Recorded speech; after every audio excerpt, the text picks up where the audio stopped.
The club buzzed with energy. Music thumped through the walls, mixing with bursts of laughter and the clinking of glasses. Marcus Kane leaned casually against the bar, his arms crossed over his chest, his expression neutral. He looked like any other doorman, a man past his prime, working a quiet job to pass the time. His hair was streaked with gray, and faint lines creased the corners of his eyes. To most people, he was just another guy trying to hold on to some semblance of purpose. But there was something about him. A quiet intensity. The way he scanned the room, his sharp eyes catching every detail. The way he carried himself, calm but alert, like a wolf lying low in the tall grass. It wasn't the first time someone had underestimated Marcus, and it wouldn't be the last. Tonight seemed like any other night. College kids danced near the DJ booth. Couples leaned into each other, lost in conversation. Bartenders moved with practiced speed, filling orders and collecting tips. Marcus's job was simple: keep the peace. But peace never stayed for long in a place like this. When the doors swung open, a new energy swept into the room, loud, heavy, and intrusive. A gang of bikers stomped in, their leather jackets adorned with patches and skull emblems. Their boots thudded against the floor like a warning.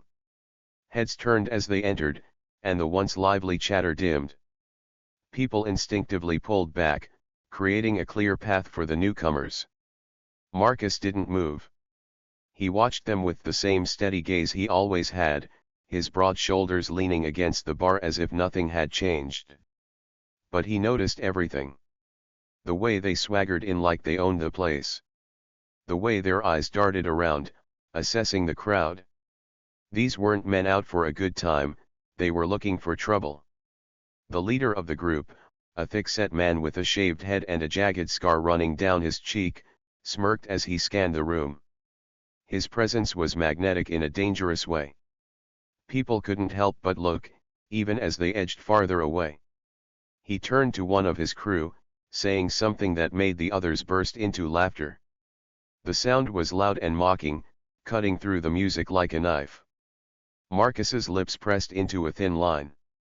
He'd seen men like this before. They thrived on fear, pushing boundaries just to see how far they could go. To them, Marcus was nothing more than an old man, standing in their way. He'd dealt with their kind in the past, back when he was younger, faster, and angrier. Now, he knew better than to react too soon. The bartender, a wiry young man who couldn't have been more than 25, glanced nervously at Marcus. "You think you can handle them?" he asked, his voice barely audible over the music. Marcus smirked, the corners of his mouth curling up just slightly. "Let's see how they behave." The bikers claimed a booth near the back, their loud voices rising above the music. They barked orders at the waitress, their tone dripping with entitlement. One of them slammed a beer bottle onto the table, spilling foam across the surface. Another whistled sharply, calling for attention like he was summoning a dog. The waitress hesitated, her tray wobbling in her hands as she approached their table. Marcus's eyes followed her. She was young, probably working this job to help pay for school or rent. She didn't deserve to deal with this. None of them did. But Marcus stayed where he was, his posture unchanged. He knew better than to act too quickly. Timing was everything. One of the bikers, a burly man with a wild beard and a toothpick between his lips, leaned back in his seat. He grabbed the waitress's wrist as she set down their drinks. "What's your name, sweetheart?" he asked, his voice oily. She tried to pull away, her face pale. "It's Maya," she stammered. "Maya, huh?" He grinned, his yellowed teeth flashing. "Why don't you sit with us for a while? Forget about the other tables." I can't," she said, glancing toward the bar, where Marcus stood. Her eyes were wide, pleading. The biker tightened his grip, his grin widening. "Sure you can. What's the boss gonna do? Fire you?" Marcus straightened, his arms dropping to his sides. His movements were slow, deliberate, like a predator sizing up its prey. He started walking toward the booth, his boots tapping against the floor in a steady rhythm. The sound was subtle but commanding, cutting through the noise of the club. As Marcus approached, the bearded biker looked up, his grin faltering. "Something you need, old man?" he asked, his tone dripping with disdain. Marcus didn't answer right away. He looked at Maya, his eyes softening for a moment. "You okay?" he asked her, his voice low and calm. She nodded quickly, pulling her wrist free. "I'm fine," she said, though her voice trembled. Marcus turned his gaze to the biker. "You should let her do her job." The bearded man chuckled, leaning forward in his seat. "And if I don't? What are you gonna do about it?" The tension in the room thickened. Conversations around them died out as people watched the exchange. Marcus didn't flinch. He met the biker's stare head-on, his expression unreadable. "Don't test me," Marcus said evenly. His voice wasn't loud, but it carried a weight that made the biker pause. For a moment, the bearded man hesitated. Then his grin returned, wider and more menacing. "You've got guts, I'll give you that. But you're outnumbered, Gramps. Maybe you should back off before you get hurt." The other bikers laughed, their voices echoing through the room. But Marcus didn't react.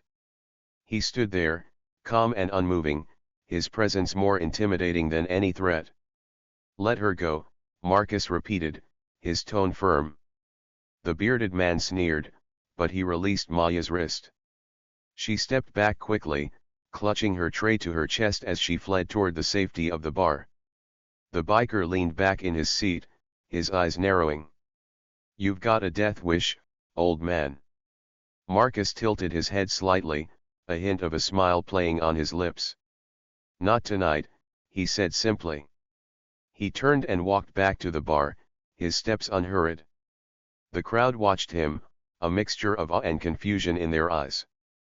The bikers muttered among themselves, their laughter quieter now, tinged with uncertainty.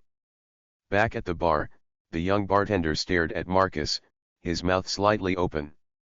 "What did you say to them?" "Nothing they didn't need to hear," Marcus replied, picking up his glass of water. He took a sip, his movements calm and controlled. "They'll behave. For now." The bartender shook his head, still in disbelief. "You're something else, Marcus." Marcus didn't respond. He just leaned against the bar again, his eyes scanning the room. The bikers weren't done, not by a long shot. But neither was he. Marcus returned to his spot at the bar, blending back into the scenery as though nothing had happened. The bikers stayed at their table, their rowdy laughter punctuating the uneasy quiet that had settled over the club. Though he appeared calm, Marcus remained acutely aware of every movement they made. His eyes flicked toward the reflective surface of a mirror behind the bar, where he could see their table clearly. They leaned close, their heads bobbing as they spoke in low, conspiratorial tones. The leader Tank, as Marcus soon overheard one of them call him, pounded the table with his fist, and the others nodded in agreement. The bartender, still shaken, leaned in closer to Marcus.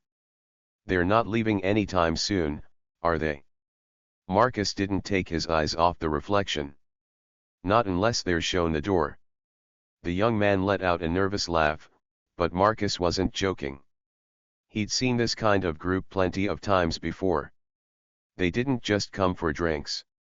They came to dominate, to make a scene, to remind everyone else that they were the ones in control. Marcus had no patience for it, but he knew how to bide his time. Acting too soon could escalate things. The bikers didn't care about the unease they stirred. They shouted at passing waitresses, slamming their glasses down hard enough to make the tabletops rattle. A few of them wandered over to the pool table in the corner, clearing out the patrons with a few sharp words and intimidating glares. Tank leaned back in his chair, lighting a cigarette despite the club's no-smoking rule. He exhaled a thick plume of smoke and grinned as one of his men, a wiry guy with a bandana and an obnoxious laugh, grabbed a patron's pool cue and snapped it in half over his knee. "Oops," Bandana sneered, tossing the broken stick onto the floor. The man they'd intimidated slunk away, his head down and shoulders hunched. Marcus's jaw tightened, though his face remained otherwise impassive. He didn't intervene yet, but he could feel the room's energy shifting. People were growing restless. Fearful. It wouldn't be long before someone made the mistake of standing up to the bikers, and that someone might not have the ability to back it up. Tank seemed to thrive on the tension. He blew another cloud of smoke into the air and scanned the crowd, his smirk daring anyone to challenge him. When his eyes landed on Marcus, he squinted, as if trying to size him up. "Hey, old man," he called out, his voice cutting through the music. The club fell silent again. Conversation stopped mid-sentence. Even the DJ hesitated, his hand hovering over the next track. Marcus turned his head slowly, meeting Tank's gaze without flinching. "Why don't you come over here and have a drink with us?" Tank continued, his tone mockingly friendly. "We could use some entertainment." Marcus didn't move right away. He took a measured sip of his water, set the glass down, and then pushed off the bar with an almost lazy motion. As he walked toward their table, every eye in the club followed him. He stopped a few feet away from Tank's chair, keeping just enough distance to avoid any sudden lunges. "I don't drink on the job," Marcus said simply. Tank leaned forward, resting his forearms on the table. His grin widened, showing a gold tooth. "No? Then what do you do?" "Stand around looking tough." Marcus didn't answer. He let the silence stretch, the weight of his gaze doing more than any words could. One of the other bikers, a wiry guy with a patch that read Knuckles, laughed loudly. "This guy's all show, Tank. Look at him. Bet he hasn't thrown a punch since disco was a thing." Tank chuckled, the sound low and menacing. "That true, Gramps? You still got any fight left in you?" Marcus's lips twitched into the faintest hint of a smile. "Enough." The quiet confidence in his voice seemed to throw Tank off for a moment, but the biker leader recovered quickly. He leaned back in his chair again, spreading his arms wide. "Relax, old man. We're just having a little fun. Ain't that what this place is for?" "Fun doesn't involve scaring the staff," Marcus said, his tone even but firm. The air grew thick with tension. Tank's grin faltered for a split second, replaced by a flicker of annoyance. He wasn't used to being called out, especially not by someone who looked like they'd seen better days. The tension snapped when Knuckles leaned forward, slamming his hand onto the table. "You got a problem with us, Grandpa?" Marcus's gaze shifted to Knuckles, sharp and unyielding. He didn't say a word, but the silence was louder than anything he could have said. Tank held up a hand, silencing his crew. "Easy, boys," he said, though his grin had turned icy. "No need to get all worked up. We're just here to blow off some steam." He crushed his cigarette into the table's surface, leaving a blackened mark behind. "Ain't that right?" Marcus gave a small nod, stepping back. "As long as you keep it that way." For now, the bikers seemed content to let things slide. But Marcus knew better than to think it was over. He turned and walked back to the bar, the tension in the room slowly beginning to ease. The bartender let out a long breath. "You're a brave man," he said, his voice shaky. Marcus shook his head. "Not brave. Just careful." The night continued, but the atmosphere never quite returned to normal. The bikers stayed loud and obnoxious, their laughter grating on everyone's nerves. Patrons began to leave in small groups, unwilling to stick around and risk getting caught in whatever trouble was brewing. Marcus kept his post, his gaze never straying far from the bikers' table. He could feel it building the moment when things would finally boil over. It was only a matter of time. Tank stood up suddenly, drawing everyone's attention. He stretched, his movements deliberate and exaggerated, then made his way toward the bar. He stopped a few feet away from Marcus, his grin back in place. "You know, you've got a real attitude problem for a guy your age." Marcus didn't respond. He just stared, waiting. Tank chuckled, leaning closer. "What's the matter? Cat got your tongue?" "You're done for the night," Marcus said quietly. Tank blinked, clearly not expecting the sudden declaration. "What?" Marcus straightened, his full height putting him nearly eye to eye with the biker leader. "You've had your fun. Now it's time to leave." The room seemed to hold its breath. Tank's grin disappeared, replaced by a scowl. "You think you can tell me what to do?" Marcus didn't answer. He didn't need to. The look in his eyes said everything. For a moment, it seemed like Tank might back down. But then he let out a harsh laugh, shaking his head. "You've got guts, I'll give you that. But you're making a big mistake." He turned to his crew, motioning for them to join him. "Come on, boys. Let's show this old man what happens when you mess with the kings." Marcus didn't move as the bikers began to rise from their seats. He just squared his shoulders, ready for what was coming next. The bikers lounged in the corner booth like they owned the place. Their leather jackets, emblazoned with stone kings across the back, made it clear who they were, trouble wrapped in bravado. They barked out orders to the staff like drill sergeants, their booming voices cutting through the music and chatter. Every slam of a bottle on their table felt deliberate, a punctuation mark on their dominance. One of the bikers, a towering man with arms like tree trunks and a snake tattoo coiling up his neck, leaned back in his chair and kicked his boots onto the table. "Hey, sweetheart," he yelled, snapping his fingers at a passing waitress. "Bring me another beer, will ya?"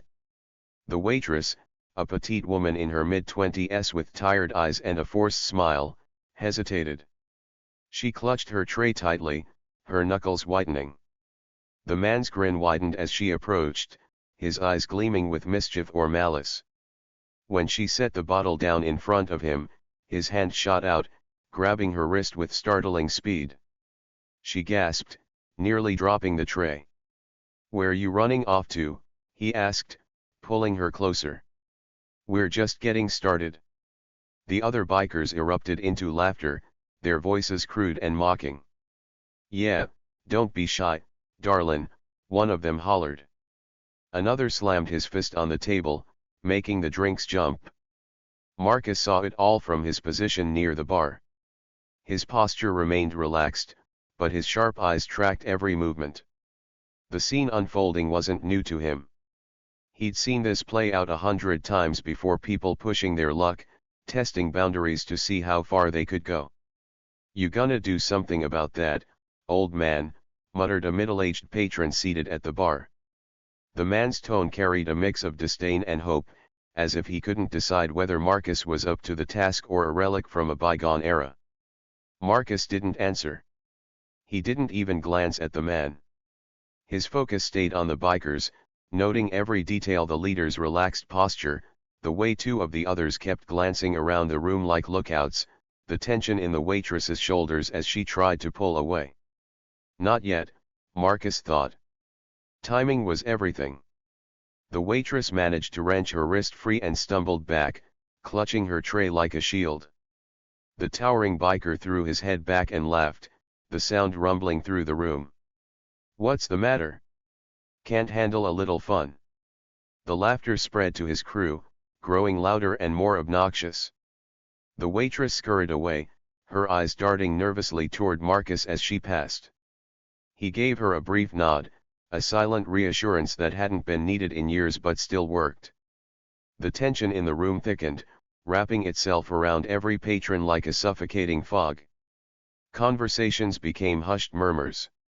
A few people glanced toward the exit, weighing whether it was worth staying. The bikers noticed. They always did. "That's right," yelled one of the crew, a wiry man with greasy hair sticking out from under a bandana. He stood up, raising his glass. Don't be shy, folks. We're just here to liven things up. The declaration was met with silence. People avoided eye contact, pretending to focus on their drinks or phones. Tank, the leader with the snake tattoo, looked around the room, his smirk widening. What's wrong? We too much for you? He leaned forward, placing his elbows on the table. Or maybe you're all just a bunch of cowards. The insult hung in the air, daring anyone to respond. Marcus stayed silent, but his body shifted slightly, his weight settling on the balls of his feet. It was subtle, almost imperceptible, but it was enough for those paying attention to notice. The bartender leaned closer to him. Marcus, he whispered urgently, you've gotta do something. They're scaring everyone off. Not yet, Marcus said quietly, his eyes never leaving the bikers. Tank's attention landed on a young man sitting near the jukebox, a lanky college student who had made the mistake of looking up at the wrong moment. Hey, you, Tank called out, pointing at him. The student froze, his face draining of color. Yeah, you, Tank said, grinning. Come over here. The young man glanced around, as if hoping someone else might step in. No one did. His friends had already edged away, leaving him alone in the spotlight. Don't make me ask twice, Tank said, his grin fading into something colder. The student swallowed hard and stood, his movements jerky and reluctant. He approached the booth like a man walking to the gallows. What's your name?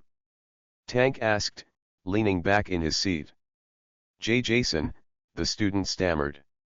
Well, Jason, Tank said, gesturing to the table. How about you buy us a round? Show some respect.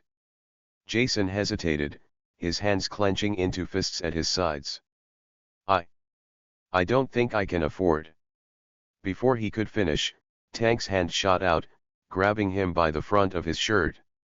He yanked Jason forward, forcing the younger man to lean awkwardly over the table. That wasn't a question, Tank said, his voice low and dangerous.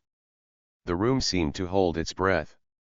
Marcus moved then, stepping away from the bar with deliberate slowness. His boots tapped against the floor, a steady rhythm that cut through the silence. Let him go, Marcus said, his voice calm but firm. Tank looked up, his grip on Jason's shirt tightening. And who's gonna make me, huh? You. Marcus stopped a few feet away from the booth, his hands hanging loosely at his sides. His expression was unreadable, but his eyes were sharp, cutting through Tank's bravado like a blade. I'm asking nicely, Marcus said. The bikers exchanged looks, some smirking, others narrowing their eyes. Tank released Jason with a shove, sending the young man stumbling backward. Fine, Tank said, spreading his arms wide. But you just made a big mistake, old man. Marcus didn't flinch. Maybe. Or maybe you're just not used to hearing the word no. The subtle challenge in his words made Tank's grin falter. He stood slowly, towering over Marcus by at least 4 inches. The other bikers followed suit, their chairs scraping loudly against the floor as they rose. The room was deathly quiet now. Every patron was frozen in place, their eyes glued to the confrontation. You think you're tough, huh? Tank said, stepping closer. Think you can take all of us? Marcus didn't move. He didn't blink. His voice was steady as he replied, I don't need to. The simplicity of the statement seemed to throw Tank off, if only for a moment. Then his grin returned, more menacing than ever. Well, Tank said, cracking his knuckles. Let's find out. The first punch didn't come from Tank, it came from Knuckles. He lunged forward, swinging wildly at Marcus's face. Marcus moved like lightning, sidestepping the punch and grabbing Knuckles' wrist in one smooth motion. With a sharp twist, he sent the biker crashing into the table, drinks spilling everywhere. The crowd erupted into chaos. Some people screamed.